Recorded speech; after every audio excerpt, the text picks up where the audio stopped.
इसलिए, और जो मैं बीजेपी पार्टी जो मैं छोड़कर आई हूँ उसका भी देखो एक कारण है। जो हमारी महिला को मान सम्मान मिलना चाहिए वो नहीं मिला। मैंने देखा बीजेपी में जाकर, मैंने कार्य भी बहुत किया, दिन रात किया। मैंने अपने आप को बीमार नहीं देखा, कुछ नहीं देखा, आंधी नहीं, तूफान नहीं, बारिश नहीं। हम बच्चों को छोड़ कर रात दिन एकता में जुड़े रहे और हम काम कार्य करते रहे, पर हम उस कार्य को उन्होंने अनदेखा करा। पानीपत में कांग्रेस का लगातार कुनबा बढ़ता जा रहा है। पहले जहां कई युवा पार्टी में शामिल हुए, वहीं अब दक्षिण मंडल की महामंत्री रेणु चौहान ने भारतीय जनता पार्टी से अलविदा कह दिया है और पानीपत कांग्रेस के वरिष्ठ नेता वीरेंद्र उर्फ बुल्ले शाह के नेतृत्व में कांग्रेस पार्टी का दामन थाम लिया है।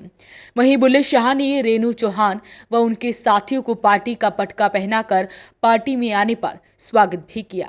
इधर बीजेपी छोड़ के निरंतर बुल्ले शाह जी के नेतृत्व में कांग्रेस पार्टी को मजबूत करने के लिए पानीपत शहर से सारे लोग जन उमड़ के, जितने भी पदाधिकारी थे, आप देखो, अब निरंतर पिछले कितने महीनों से निरंतर पदाधिकारी और बीजेपी से सताए हुए लोग हैं। ये एक नई ईंट बीजेपी ने इस प्रदेश के अंदर पिछले 9 साल में नहीं लगाई। पानीपत, खासकर पानीपत शहर का 9 साल के अंदर जितना बेड़ा गर्क इन लोगों ने किया है, एक कोई जग से छुपाई हुई बात नहीं है, जग जाहिर बात है। एक नई ईंट नहीं लगी, कोई डेवलपमेंट की बात नहीं हुई, कमेटी को लूट खसूट के खा गए। जैसे वो चीरहरण हुआ था ना, चीरहरण, वैसा चीरहरण इन्होंने करके पानीपत शहर को छोड़ रखा है। और ये आप लोगों के सामने इतने मजबूत सशक्त लोग अब बाबूजी को, जो कांग्रेस पार्टी को पानीपत शहर में मजबूत करने के लिए आ रहे हैं, ये बहुत बढ़िया संदेश है कि 2024 में कांग्रेस पार्टी और बुल्ले शाह जी पानीपत शहर की आएंगे, वापस आएंगे। महिलाओं को मजबूत करने की बात करते हैं, दूसरी तरफ महिलाओं का मान सम्मान न देना, क्या लगता है? ये जो बेटी बचाओ बेटी पढ़ाओ का नारा मोदी साहब ने पानीपत शहर में आके दिया था 2014-15 में साहब, ये महिलाएं आपके सामने बेटियां ही तो देश की बेटियां हैं। इनको जो सताया हुआ है इन्होंने, ये कोई छुपी हुई बात तो नहीं है।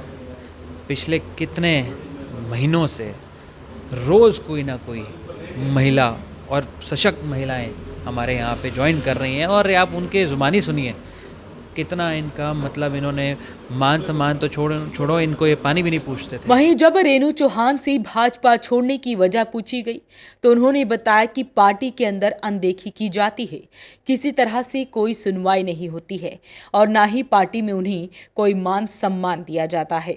इसी वजह से उन्होंने भाजपा का दामन छोड़कर कांग्रेस पार्टी का दामन थाम लिया है। और जो मैं बीजेपी पार्टी जो मैं छोड़कर आई हूँ उसका भी देखो एक कारण है। जो हमारी महिला को मान सम्मान मिलना चाहिए वो नहीं मिला। मैंने देखा बीजेपी में जाकर, मैंने कार्य भी बहुत किया, दिन रात किया। मैंने अपने आप को बीमार नहीं देखा, कुछ नहीं देखा, आंधी नहीं, तूफान नहीं, बारिश नहीं।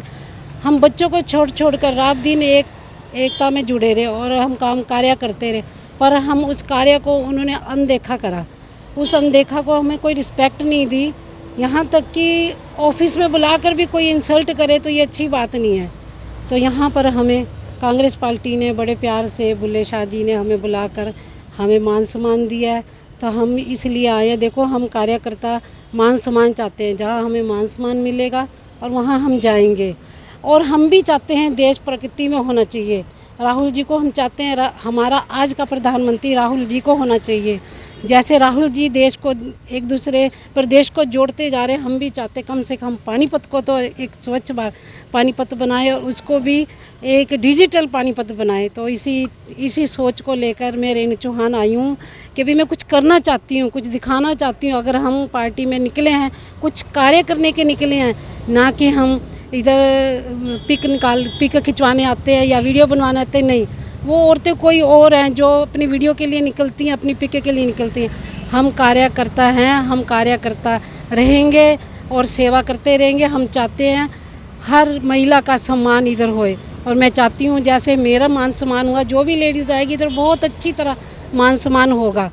और मैं अपनी महिला शक्ति को बहुत आगे ले जाना चाहती हूँ। किस पद पर कार्यरत हैं आप बीजेपी में? मैं बीजेपी में पहले जिला सचिव थी महिला मोर्चा की, फिर बाद में मुझे मंडल का महामंत्री बनाया गया, पर कोई रिस्पेक्ट नहीं। जब हमारे दुख सुख में कोई खड़ा नहीं हो सकता तो फिर इस पार्टी क्या। पहले देखो, हम जब भी किसी पार्टी के साथ जुड़ते हैं तो हमारी वो पार्टी एक परिवार होता है। जब हमारे परिवार को ही नहीं कोई दुख समझेगा, हमारे दुख कोई दूर नहीं करेगा, तो हम किसी का दुख कैसे दूर कर सकते हैं। हम किसी के लिए दौड़ते हैं, किसी के लिए करते हैं, या हम किसी को वोट लेके जाते हैं, लेकर भी चलो तुम हमारे साथ वोट डालो, तो वो एक ही कंडीशन रखता है, हमारे काम होएंगे, हमारी सुनवाई होएगी। तो जब हम किसी को साथ लेके जाते हैं, तो जब हमारी ही सुनवाई नहीं हो रही, तो हमारे साथ चलने वाले की नहीं कौन सुनेगा। तो फिर ये बातें मुझे अच्छी नहीं लगी। हम काम करने के लिए निकले हैं और हमारा काम एक्यूरेट होना चाहिए और हमें भी कोई समझने वाला मिलना चाहिए, तो वो हमें समझने वाले मिल गए हैं। तो आज पानीपत में कांग्रेस का कुनबा बढ़ा है। महिला नेत्री ने बीजेपी छोड़कर कांग्रेस ज्वाइन कर ली है। तो अपील यही रहेगी, इस वीडियो को आप शेयर जरूर करें। वॉइस ऑफ पानीपत के लिए ब्यूरो रिपोर्ट।